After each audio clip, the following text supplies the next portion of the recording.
नमस्कार, आप देख रहे हैं नेशन न्यूज 10। मैं हूं आपके साथ अर्चना गुप्ता। चलिए बुलेटिन की शुरुआत कर लेते हैं इस वक्त यह और बड़ी जानकारी के साथ। अगर आप हरिद्वार या लश्कर आना चाहते हैं तो सावधान हो जाइए। हरिद्वार में कावड़ मेला चल रहा है जिसमें दूर दूर से लोग आ रहे हैं। देश के कोने कोने से लगातार कावड़ियों का सिलसिला आना जारी है। अब तक कावड़ का जो सिलसिला है वो लगातार जारी है। सड़कों पर लंबी कतार डाक कावड़ियों की देखी जा सकती है, जिसके चलते शासन प्रशासन लगातार मुस्तैदी के साथ व्यवस्था में जुटा हुआ है। रूट को डाइवर्ट कर दिया जा रहा है। बढ़ती हुई कावड़ियों की संख्या को देखते हुए सुरक्षा व्यवस्था के कड़े बंदोबस्त भी कर दिए गए हैं। हर नुक्कड़, हर चौराहे पर सुरक्षा औपचारिकताओं को पूरा किया जा रहा है। सुरक्षा अधिकारियों को तैनात किया जा रहा है, जिसके जरिए कावड़ियों को किसी भी प्रकार की परेशानी का सामना ना करना पड़े। लाखों की तादाद में कावड़िए हरिद्वार से गंगा जल लेकर वापस अपने गंतव्य लौट चुके हैं, लेकिन डाक कावड़ का सिलसिला लगातार जारी है।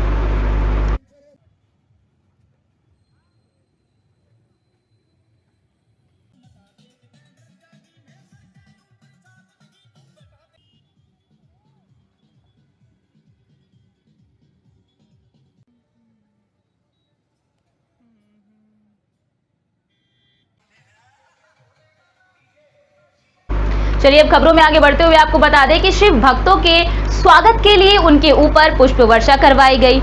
इस दौरान नारसन से लेकर हरिद्वार की हर की पौड़ी तक हेलीकॉप्टर के जरिए शिव भक्तों के ऊपर फूल डाले गए। जैसे कि हर की पौड़ी पर हेलीकॉप्टर पहुंचा, वैसे ही पॉलीथीन का एक बड़ा टुकड़ा उड़कर हेलीकॉप्टर की पंखुड़ियों के पास जा पहुंचा। गनीमत ये रही कि ये प्लास्टिक का टुकड़ा हेलीकॉप्टर की पंखुड़ियों से नहीं टकराया। अगर ऐसा होता तो कोई भी बड़ा हादसा हो सकता था। जिस वक्त की हर पौड़ी ये हेलीकॉप्टर पुष्प वर्षा कर रही थी, उस वक्त नीचे लाखों की तादाद से शिव भक्त मौजूद थे।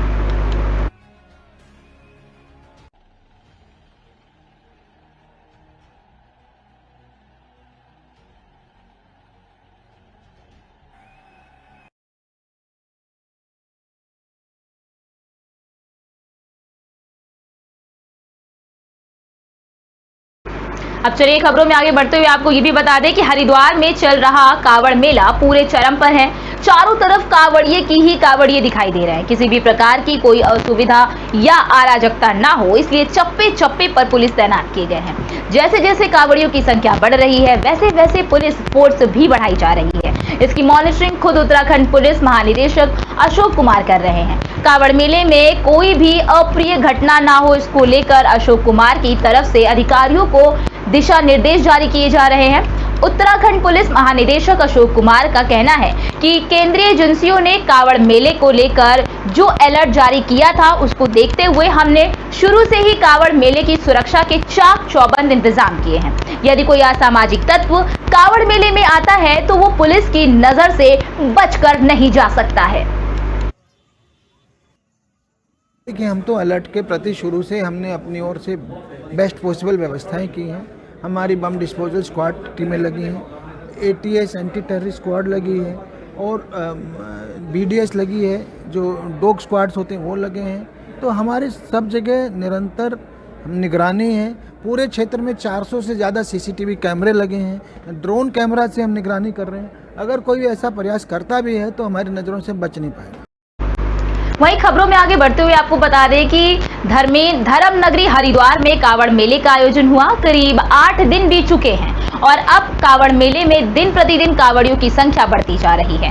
कई सामाजिक संगठन हैं, वो राजनीतिक दलों के द्वारा कावड़ मेले में आए श्रद्धालुओं की निस्वार्थ भाव से सेवा की जा रही है। वहीं आज आम आदमी पार्टी के पदाधिकारियों और कार्यकर्ताओं ने जिला अध्यक्ष संजय सैनी के नेतृत्व में शिव भक्त कावड़ियों के ऊपर पुष्प वर्षा के साथ ढोल नगाड़ों के साथ उनका स्वागत किया। आम आदमी पार्टी की महिला मोर्चा प्रदेश कार्यकारिणी अध्यक्ष हेमा भंडारी ने बताया कि सावन महीने में करोड़ों शिव भक्त कावड़िए धर्म नगरी हरिद्वार में जल लेने आते हैं। उन्होंने कहा कि हरिद्वार जल लेने आए शिव भक्तों को आज आम आदमी पार्टी की ओर से फल वितरण किया गया है। शिव भक्त कावड़िया जी का देवभूमि उत्तराखंड में आगमन हुआ है और ये हमारी धर्म, हमारी संस्कृति और भगवान के प्रति हमारे विश्वास को ये मजबूत करते हैं। और हम अपनी पूरी टीम के साथ जो है आज इनका स्वागत कर रहे हैं, पुष्पों की वर्षा कर रहे हैं और फल का वितरण कर रहे हैं। आज देखिए, आज धर्म नगरी हरिद्वार में जिस तरह शिव भक्तों का शुमार है, करोड़ों शिव भक्त यहाँ पर गंगा जल लेके जा रहे हैं। उन्हीं शिव भक्तों को स्वागत के लिए आम आदमी पार्टी की जो हरिद्वार की टीम है, आज उनके स्वागत और अभिनंदन के लिए उन पर फूल बरसाए जा रहे हैं, उनका स्वागत हो रहा है। तो सभी शिव भक्तों का यहाँ पर हरिद्वार आगमन पे बहुत स्वागत और अभिनंदन। चलिए खबरों में आगे का रुख करते हुए आपको बता दें कि वन पंचायत सरपंच सुनील सिंह की अध्यक्षता में ग्राम सभा बड़ा गांव में एक बैठक का आयोजन किया गया। इस बैठक में नंदा देवी राष्ट्रीय पार्क, जोशीमठ की रेंज अधिकारी चेतना कांडपाल सहित कई अधिकारी और स्थानीय ग्रामीण इस बैठक में मौजूद रहे। आपको बता दें कि इस बैठक में आपको बता दें कि इस बैठक में नंदा देवी राष्ट्रीय पार्क, जोशीमठ की रेंज अधिकारी चेतना कांडपाल ने कहा कि ग्रामीण सहभागिता से ही हम सभी प्रकार की योजनाएं सफल कर पाएंगे, यानी कि हमें ग्रामीणों की मदद चाहिए तभी हम किसी भी योजना को सफल कर पाएंगे और सभी लोगों को मिलजुल कर इस परियोजना को आगे बढ़ाने का प्रयास करना होगा। उन्होंने कहा कि सरकार का भी वन पंचायतों पर विशेष ध्यान दिया जा रहा है। हमारी वन पंचायत की जो माइक्रो प्लान की जो तीसरी बैठक थी, इसमें आज बहुत सी योजनाओं का अनुमोदन हुआ था। इसमें जैसे बटिया निर्माण होगी, चाल खाल वगैरह होगी और सुअर रोधी दीवार होगी, जैसे फसलों की जिसकी सुरक्षा रोधी दीवार और चेक डैम वगैरह हो गए, होम स्टे वगैरह हो गए, मत्स्य पालन, मोहन पालन, अगर बहुत सी योजनाओं का इसमें हमने ग्रामवासियों के लिए योजनाएं रखी हैं।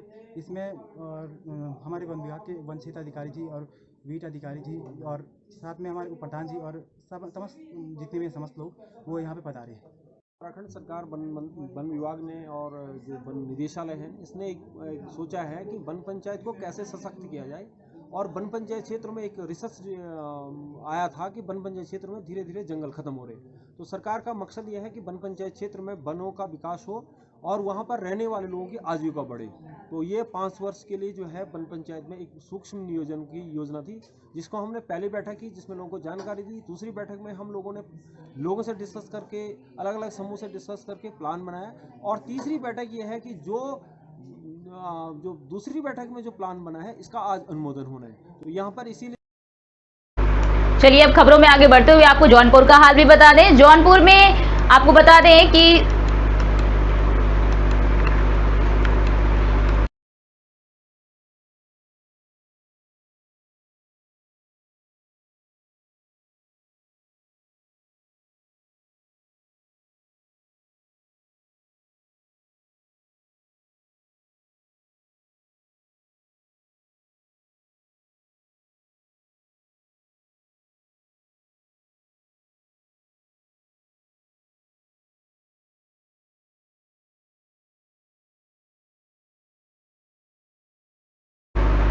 चलिए अब आपको खबरों में आगे बढ़ते हुए जौनपुर का हाल बता दें कि जौनपुर में एबीएस इंटरनेशनल स्कूल में सीबीएसई परीक्षा परिणाम कक्षा 10 और 12वीं में जो 100% रहा है, जिसमें कक्षा 10 के छात्र योगेश बिंद और श्रेया यादव, श्रुति यादव ने 95.6% अंक प्राप्त कर उत्तीर्ण किया है। विद्यालय की chairman Sanjay Singh, director Satish Singh, principal सहित सभी स्टाफ ने अव्वल छात्र छात्राओं को शुभकामनाएं देते हुए बधाई दी है। साथ ही उनके उज्जवल भविष्य की कामना करते हुए मिठाई खिलाकर खुशी जाहिर की है।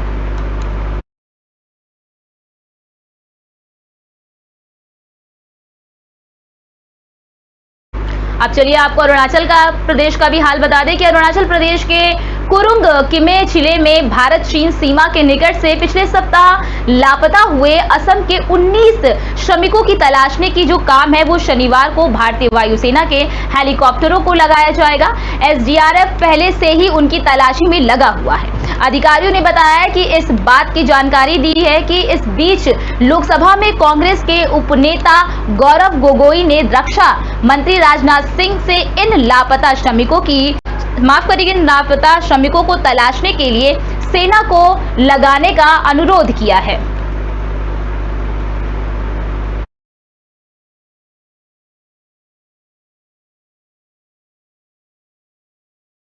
चलिए अब खबरों में आगे बढ़ते हुए आपको मेरठ का हाल बता दें कि मेरठ में वन वे की व्यवस्था पहले ही दिन धड़ाम साबित हुई है। देखते ही देखते पूरा शहर जाम हो गया। सभी कट बंद होने से स्थिति और भी विकराल हो गई। दिन भर यहाँ लोग परेशान होते रहे, यहाँ से वहाँ भटकते रहे। कई जगहों पर तो पुलिस कर्मियों से भी नोक-झोंक हो गई। कोई बातें सुनने को तैयार नहीं था। कांवड़ यात्रा के चलते पहले तो रूट को डायवर्जन किया गया, यानी कि रूट डायवर्जन की व्यवस्था लागू कर दी गई। इसके साथ ही सभी मार्गों के कट भी बल्ली लगाकर बंद कर दिए गए। जगह जगह बैरिकेड लगा दिया गया। शुक्रवार से दिल्ली रोड और गढ़ रोड की जो वन वे व्यवस्था थी उसको बंद कर दिया गया, जिसके कारण यात्रियों को काफी परेशानियों का सामना करना पड़ रहा है।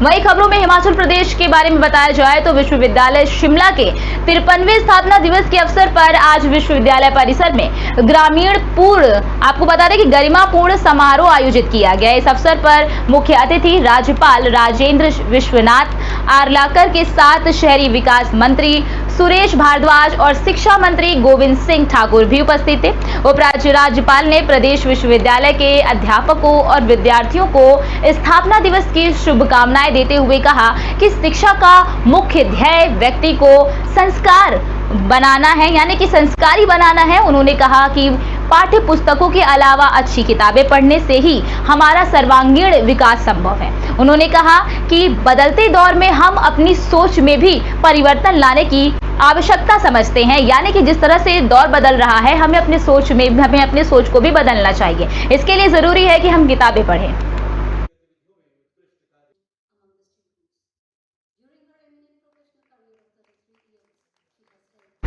अब चलिए आपको तालिबान के बारे में बता दें कि तालिबान ने एक नया फरमान जारी कर दिया है, जिसके तहत बिना किसी प्रामाणिकता के इस्लामिक अमीरात ऑफ अफगानिस्तान के विद्वानों और लोक सेवकों की आलोचना करने वालों को दंडित करेंगे, चाहे वो हाव भाव शब्द हो या किसी और चीज से हो। तालिबान के प्रवक्ता जबीब उल्लाह मुजाहिद ने अपने नेता मुल्ला हेबतुल्लाह अखुंदजादा को जिम्मेदार ठहराते हुए नए दिशा निर्देश प्रकाशित किए हैं और उन्होंने ये कहा कि क्रियान्वयन के लिए लोगों और मीडिया की शरिया जिम्मेदारी कहा गया, यानी कि उसे प्रकाशन में लाया जाए। तालिबान के सर्वोच्च नेता अखुंदजादा के नए निर्देशों के अनुसार जनता को तालिबान सरकार के कर्मचारियों और अधिकारियों के खिलाफ अनावश्यक आरोपों को रोकने के लिए कहा गया है।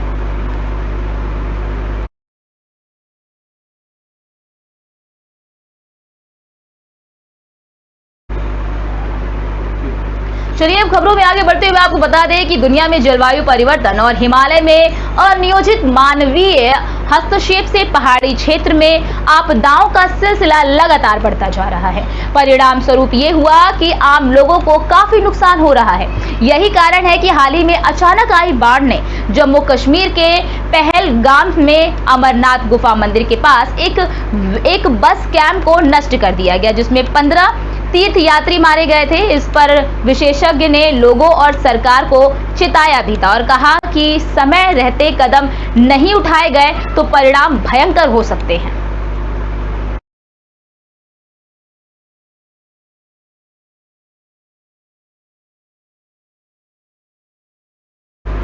आपको बता दें कि इस समय पश्चिम बंगाल में ईडी की छापेमारी लगातार जारी है, जिसमें आपने देखा कि अर्पिता मुखर्जी को भी गिरफ्तार किया गया है। तो आपको बता दें कि पश्चिम बंगाल के शिक्षा मंत्री घोटाले की जांच के दौरान 20 करोड़ रुपए कैश बरामद होने के बाद बंगाल में सियासी हलचल काफी तेज हो गई है। भाजपा की ओर तृणमूल कांग्रेस को घेरने का एक मौका मिल गया। हालांकि टीएमसी नेता अर्पिता मुखर्जी से पल्लो झाड़ना शुरू कर दिया। आपको बता दें कि टीएमसी नेता जो हैं वो अर्पिता मुखर्जी से अपना पल्ला झाड़ना शुरू कर दिया उन्होंने, जिनके घर से प्रवर्तन निदेशालय की छापेमारी में 20 करोड़ रुपए मिले। इस बीच भाजपा ने अर्पिता को बंगाल के पूर्व शिक्षा मंत्री पार्थ चटर्जी का करीबी बताते हुए हमला किया। आइए आपको बताते हैं कि आखिर कौन है अर्पिता मुखर्जी, क्यों बंगाल के शिक्षा मंत्री से जुड़ रहा है अर्पिता मुखर्जी का नाम। पश्चिम बंगाल में शिक्षा भर्ती घोटाले की जांच ईडी कर रही है। अर्पिता मुखर्जी के घर पर ईडी ने छापेमारी की। इस दौरान ईडी को 20 करोड़ रुपए कैश बरामद हुआ उनके घर से।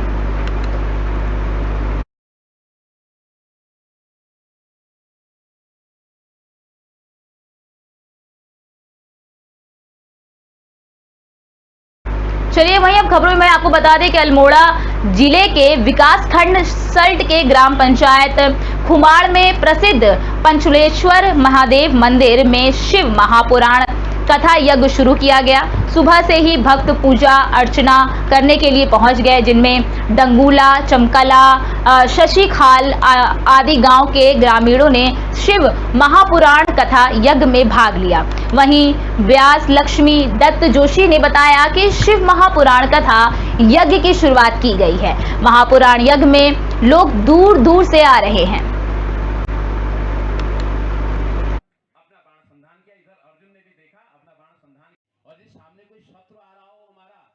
मुझे यहाँ 35 साल सतोदशी की पूजा पाठ करते हुए हो गए थे और बीच में मैंने पारायण भी किया। फिर दोबारा मैंने सतोदशी का पाठ किया और फिर हमारे गुरु लोग और प्रधान की प्रेरणा से मैं यहाँ पर मुख्य जजमान के रूप में भगवान शंकर की आराधना कर रहे हैं और अपने आत्म उद्धार के लिए और जन कल्याण के लिए मैं यहाँ एक कथा हो रही है। चलिए वही खबरों में आपको बता दें कि पश्चिम बंगाल में ममता बनर्जी कैबिनेट में मंत्री पार्थ चटर्जी को ईडी ने गिरफ्तार कर लिया है। करीब 24 घंटे की पूछताछ के बाद ईडी ने ये कार्रवाई की। पार्थ के अलावा उनकी करीबी अर्पिता को भी हिरासत में ले लिया गया है। बता दें कि पार्थ के घर के बाहर सीआरपीएफ को तैनात कर दिया गया है। वहीं ईडी चटर्जी को कोलकाता ऑफिस लेकर आई। आपको साथ में ये भी बता दें कि शुक्रवार को ईडी की कई टीमों ने एक साथ पार्थ समेत उनके करीबियों के यहां छापेमारी की है। सूत्रों के मुताबिक छापेमारी के दौरान ईडी की टीम ने अर्पिता मुखर्जी के बारे में जानकारी उनको मिली। छापेमारी के दौरान अर्पिता के घर से 20 करोड़ रुपए कैश भी बरामद किया गया है।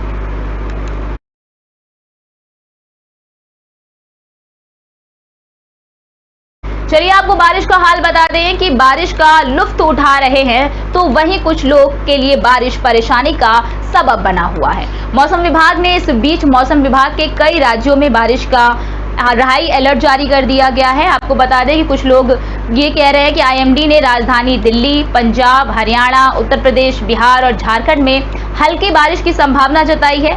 मौसम विभाग की माने तो दिल्ली एनसीआर में आज से अगले 5 दिनों तक बारिश लोगों को उमस से राहत दे सकती है।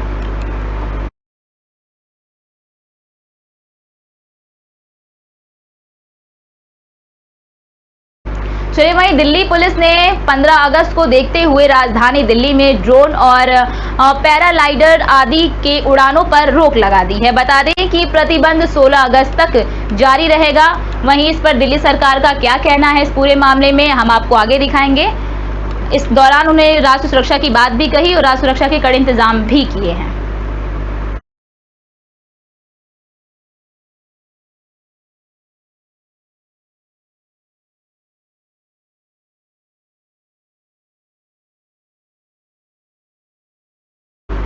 फिलहाल इस बुलेटिन में मेरे साथ इतना ही, लेकिन देश और दुनिया की तमाम खबरों को देखने के लिए आप देखते रहिए नेशन न्यूज़ 10।